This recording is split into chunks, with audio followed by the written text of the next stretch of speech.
Eran tres, siempre los tres, Rosa, Pinín y la Cordera. El prao Somonte era un recorte triangular de terciopelo verde tendido como una colgadura cuesta abajo por la loma. Uno de sus ángulos, el inferior, lo despuntaba el camino de hierro de Oviedo a Gijón. Un palo del telégrafo, plantado allí como pendón de conquista, con sus jícaras blancas y sus alambres paralelos a derecha e izquierda, representaba para Rosa y Pinín el ancho mundo desconocido, misterioso, temible, eternamente ignorado. Pinín, después de pensarlo mucho, cuando a fuerza de ver días y días el poste tranquilo, inofensivo, campechano, con ganas sin duda de aclimatarse en la aldea y parecerse todo lo posible a un árbol seco, fue atreviéndose con él, llevó la confianza al extremo de abrazarse al leño y trepar hasta cerca de los alambres. Pero nunca llegaba a tocar la porcelana de arriba, que le recordaba las jícaras que había visto en la rectoral de Poao. Al verse tan cerca del misterio sagrado, le acometía un pánico de respeto y se dejaba resbalar deprisa hasta tropezar con los pies en el césped. Rosa, menos audaz, pero más enamorada de lo desconocido, se contentaba con arrimar el oído al palo del telégrafo, y minutos y hasta cuartos de hora pasaba escuchando los formidables rumores metálicos que el viento arrancaba a las fibras del pino seco en contacto con el alambre. Aquellas vibraciones, a veces intensas como las del diapasón, que aplicado al oído parece que quema con su vertiginoso latir, eran para Rosa los papeles que pasaban, las cartas que se escribían por los hilos, el lenguaje incomprensible que lo ignorado hablaba con lo ignorado. Ella no tenía curiosidad por entender lo que los de allá, tan lejos, decían a los del otro extremo del mundo. ¿Qué le importaba? Su interés estaba en el ruido por el ruido mismo, por su timbre y su misterio. La Cordera, mucho más formal que sus compañeros, verdad es que relativamente, de edad también mucho más madura, se abstenía de toda comunicación con el mundo civilizado y miraba de lejos el palo del telégrafo como lo que era para ella efectivamente, como cosa muerta, inútil, que no le servía siquiera para rascarse. Era una vaca que había vivido mucho, sentada horas y horas, pues experta en pastos, sabía aprovechar el tiempo, meditaba más que comía, gozaba del placer de vivir en paz bajo el cielo gris y tranquilo de su tierra, como quien alimenta el alma que también tiene los brutos. Y si no fuera profanación podría decirse que los pensamientos de la vaca matrona, llena de experiencia, debían de parecerse todo lo posible a las más sosegadas y doctrinales odas de Horacio. Asistía a los juegos de los pastorcicos encargados de guindarla como una abuela. Si pudiera, se sonreiría al pensar que Rosa y Pinín tenían por misión en el prado cuidar que ella, la Cordera, no se extralimitase, no se metiese por la vía del ferrocarril ni saltara a la heredad vecina. ¿Qué había de saltar? ¿Qué se había de meter? Pastar de cuando en cuando, no mucho, cada día menos, pero con atención, sin perder el tiempo en levantar la cabeza por curiosidad necia, escogiendo sin vacilar los mejores bocados y después sentarse sobre el cuarto trasero con delicia, a rumiar la vida, a gozar el deleite del no padecer, del dejarse existir.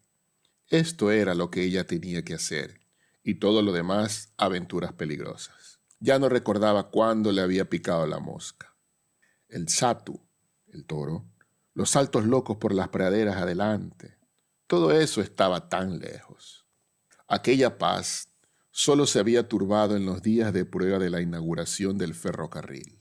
La primera vez que la Cordera vio pasar el tren se volvió loca.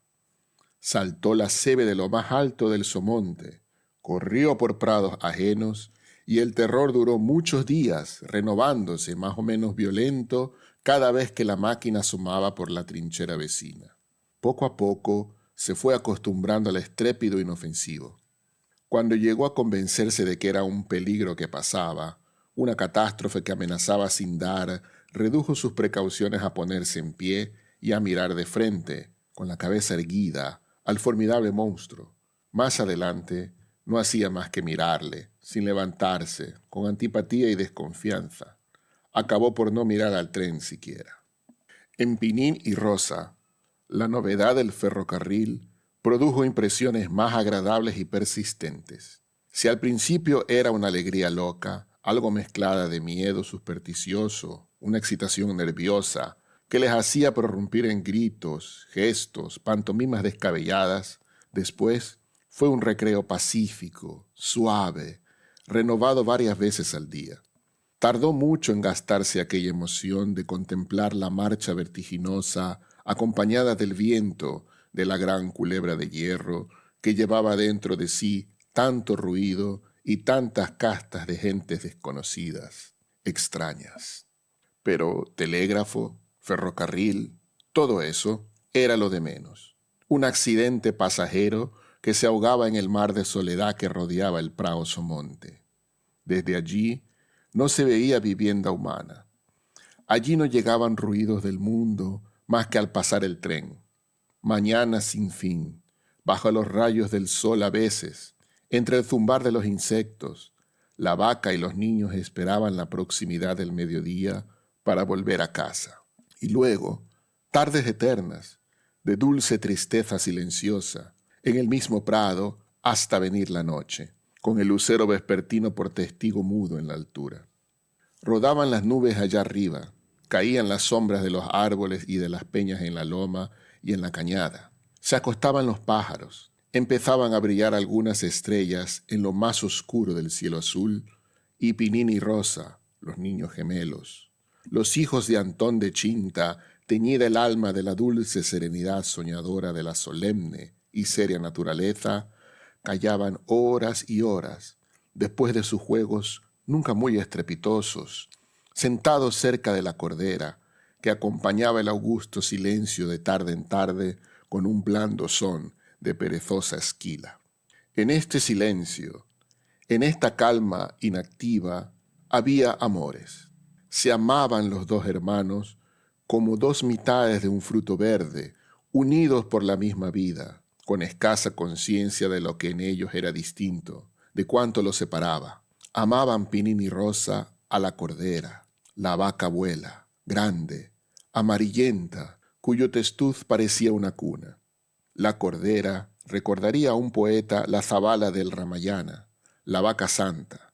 Tenía en la plenitud de sus formas, en la solemne serenidad de sus pausados y nobles movimientos, aires y contornos de ídolo destronado, caído, contento con su suerte, más satisfecha con ser vaca verdadera que Dios falso. La cordera, hasta donde es posible adivinar estas cosas, puede decirse que también quería a los gemelos encargados de apacentarla. Era poco expresiva, pero la paciencia con que los toleraba cuando en sus juegos ella les servía de almohada, de escondite, de montura y para otras cosas que ideaba la fantasía de los pastores, demostraba tácitamente el afecto del animal pacífico y pensativo. En tiempos difíciles, Pinín y Rosa habían hecho por la cordera los imposibles de solicitud y cuidado. No siempre Antón de Chinta había tenido el Prado Somonte. Este regalo era cosa relativamente nueva. Años atrás, la cordera tenía que salir a la gramática, esto es, a apacentarse como podía, a la buena ventura de los caminos y callejuelas de las rapadas y escasas praderías del común que tanto tenían de vida pública como de pastos. Pinín y Rosa, en tales días de penuria, la guiaban a los mejores altosanos, a los parajes más tranquilos y menos esquilmados, y la libraban de las 1000 injurias a que están expuestas las pobres reses que tienen que buscar su alimento en los azares de un camino. En los días de hambre en el establo, cuando el heno escaseaba y el narvazo para extraer el lecho caliente de la vaca faltaban también, a Rosa y a Pinín debía la cordera 1000 industrias que la hacían más suave la miseria. ¿Y qué decir de los tiempos heroicos del parto y la cría, cuando se entablaba la lucha necesaria entre el alimento y regalo de la nación, y el interés de los chintos, que consistía en robar a las ubres de la pobre madre toda la leche que no fuera absolutamente indispensable para que el ternero subsistiese? Rosa y Pinín, en tal conflicto, siempre estaban de parte de la cordera, y en cuanto había ocasión, a escondidas soltaban el recental que, ciego y como loco, atestaradas contra todo, corría a buscar el amparo de la madre, que le albergaba bajo su vientre, volviendo la cabeza agradecida y solícita, diciendo a su manera: «Dejad a los niños y a los recentales que vengan a mí». Estos recuerdos, estos lazos, son de los que no se olvidan. Añádase a todo que la cordera tenía la mejor pasta de vaca sufrida del mundo. Cuando se veía emparejada bajo el yugo con cualquier compañera, fiel a la gamela, sabía someter su voluntad a la ajena, y horas se la veía con la cerviz inclinada, la cabeza torcida e incómoda postura, velando en pie, mientras la pareja dormía en tierra. Antón de Chinta comprendió que había nacido para pobre cuando palpó la imposibilidad de cumplir aquel sueño dorado suyo de tener un corral propio con 2 yuntas por lo menos. Llegó, gracias a 1000 ahorros, que eran mares de sudor y purgatorios de privaciones, llegó la primera vaca, la cordera, y no pasó de ahí. Antes de poder comprar la segunda, se vio obligado, para pagar a trazos al amo, el dueño de la cacería que llevaba en renta, a llevar al mercado aquel pedazo de sus entrañas, la cordera, el amor de sus hijos. Chinta había muerto a los 2 años de tener la cordera en casa. El establo y la cama del matrimonio estaban pared por medio, llamando pared a un tejido de ramas de castaño y de cañas de maíz. La Chinta, musa de la economía en aquel hogar miserable, había muerto mirando a la vaca por un boquete del destrozado tabique de ramaje, señalándola como salvación de la familia. «Cuidadla, es vuestro sustento», parecían decir los ojos de la pobre moribunda, que murió extenuada de hambre y de trabajo. El amor de los gemelos se había concentrado en la cordera, el regazo que tiene su cariño especial, que el padre no puede reemplazar, estaba al calor de la vaca en el establo y allá en el somonte. Todo esto lo comprendía Antón a su manera, confusamente. De la venta necesaria no había que decir palabra a los niños. Un sábado de julio, al ser de día, de mal humor Antón echó a andar hacia Gijón, llevando la cordera por delante, sin más atavío que el collar de esquila. Pinín y Rosa dormían. Otros días había que despertar los azotes. El padre los dejó tranquilos. Al levantarse, se encontraron sin la cordera. Sin duda mi papá la había llevado al Satu. No cabía otra conjetura. Pinín y Rosa opinaban que la vaca iba de mala gana. Creían ellos que no deseaba más hijos, pues todo acababa por perderlos pronto, sin saber cómo ni cuándo. Al oscurecer, Antón y la cordera entraban por la corrada mohínos, cansados y cubiertos de polvo. El padre no dio explicaciones, pero los hijos adivinaron el peligro. No había vendido porque nadie había querido llegar al precio que a él se le había puesto en la cabeza. Era excesivo, un sofisma de cariño. Pedía mucho por la vaca para que nadie se atreviera a llevársela. Los que se habían acercado a intentar fortuna se habían alejado pronto, echando pestes de aquel hombre que miraba con ojos de rencor y desafío al que osaba insistir en acercarse al precio fijo en que él se abroquelaba. Hasta el último momento del mercado estuvo Antón de Chinta en el humedal dando plazo a la fatalidad. No se dirá, pensaba, que yo no quiero vender. Son ellos que no me pagan la cordera en lo que vale. Y por fin, suspirando, si no satisfecho, con cierto consuelo, volvió a emprender el camino por la carretera de Candás adelante, entre la confusión y el ruido de cerdos y novillos, bueyes y vacas que los aldeanos de muchas parroquias del contorno conducían con mayor o menor trabajo, según eran de antiguo las relaciones entre dueño y bestias. En el Natahoyo, en el cruce de dos caminos, todavía estuvo expuesto el de Chinta a quedarse sin la cordera. Un vecino que carrió que le había rondado todo el día ofreciéndole pocos duros menos de los que pedía, le dio el último ataque, algo borracho. El de Carrió subía, luchando entre la codicia y el capricho de llevar la vaca.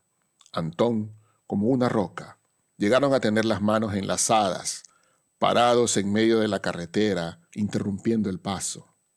Por fin, la codicia pudo más. El pico de los 50 los separó como un abismo. Se soltaron las manos, cada cual tiró por su lado. Antón, por una calleja que, entre madreselvas que aún no florecían y zarzamoras en flor, le condujo hasta su casa. Desde aquel día en que adivinaron el peligro, Pinín y Rosa no sosegaron. A media semana se personó el mayordomo en el corral de Antón. Era otro aldeano de la misma parroquia, de malas pulgas, cruel con los caseros atrasados. Antón, que no admitía reprimendas, se puso lívido ante las amenazas del desahucio. El amo no esperaba más. Bueno, vendería la vaca a vil precio. Por una merienda. Había que pagar o quedarse en la calle. El sábado inmediato acompañó al humedal Pinín a su padre.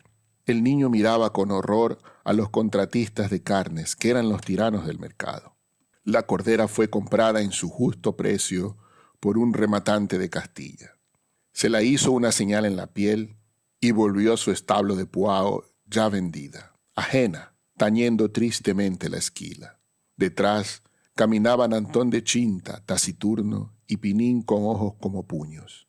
Rosa, al saber la venta, se abrazó al testuz de la cordera, que inclinaba la cabeza a las caricias como al yugo. Se iba la vieja, pensaba con el alma destrozada Antón el huraño. Ella era una bestia, pero sus hijos no tenían otra madre ni otra abuela. Aquellos días en el pasto, en la verdura del somonte, el silencio era fúnebre. La cordera, que ignoraba su suerte, descansaba y pacía como siempre, subespecie a eternitatis, como descansaría y comería un minuto antes de que el brutal porrazo la derribase muerta. Pero Rosa y Pinín yacían desolados, tendidos sobre la hierba, inútil en adelante. Miraban con rencor los trenes que pasaban, los alambres del telégrafo. Era aquel mundo desconocido, tan lejos de ellos por un lado y por el otro el que les llevaba su cordera. El viernes, al oscurecer, fue la despedida. Vino un encargado del rematante de Castilla por la res. Pagó. Bebieron un trago Antón y el comisionado y se sacó a la quintana la cordera. Antón había apurado la botella. Estaba exaltado. El peso del dinero en el bolsillo le animaba también.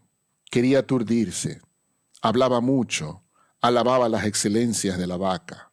El otro sonreía, porque las alabanzas de Antón eran impertinentes.